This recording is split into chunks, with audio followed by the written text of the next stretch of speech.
नमस्कार, मी सलोनी. तर आजपासून खऱ्या अर्थाने शिमगोत्सवाला सुरुवात झालेली आहे. ती म्हणजे आज पहिली होळी आणि आज फागपूजन असतं. तर आम्ही फागपूजनासाठी इथे आलेलो आहोत. तर आता थोड्याच वेळात फागपूजन सुरू होईल.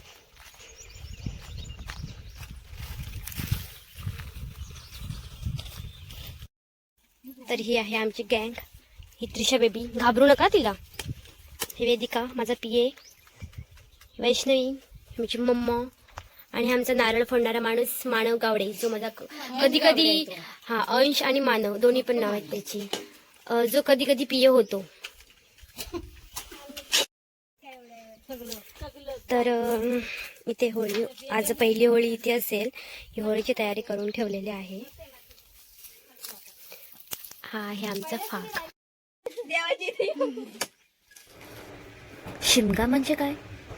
शिमगा हा महाराष्ट्रातील, विशेषतः कोकणातील सर्वात मोठा आणि लोकप्रिय कार्यक्रम, जो फाल्गुन पौर्णिमेला होळी सुरू झाल्यावर काही दिवस चालतो.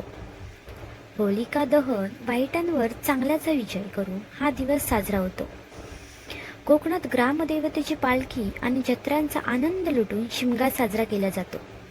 हा सण 10 ते 15 दिवसांपर्यंत चालतो. फाल्गुन पौर्णिमेला होळी पेटवून ग्रामदेवतेची पालखी गाणी म्हणून मिरवणूक काढली जाते.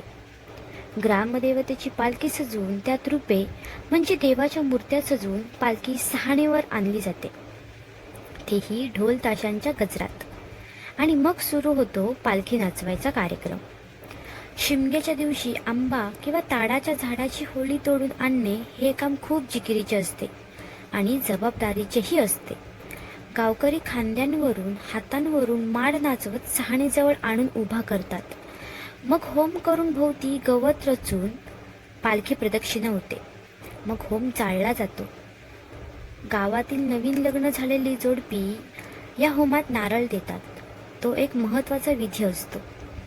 कोकणातील माणूस कामधंद्यांसाठी कितीही लांब गेला तरी होळी आणि गणपतीसाठी त्याचे पाय आपोआप गावाकडे वळतात. थोडक्यात शिमगा म्हणजे कोकणातील परंपरा, संस्कृती आणि सामूहिक आनंदाचा महाउत्सव आहे. एकदा तरी शिमग्याला कोकणात याच.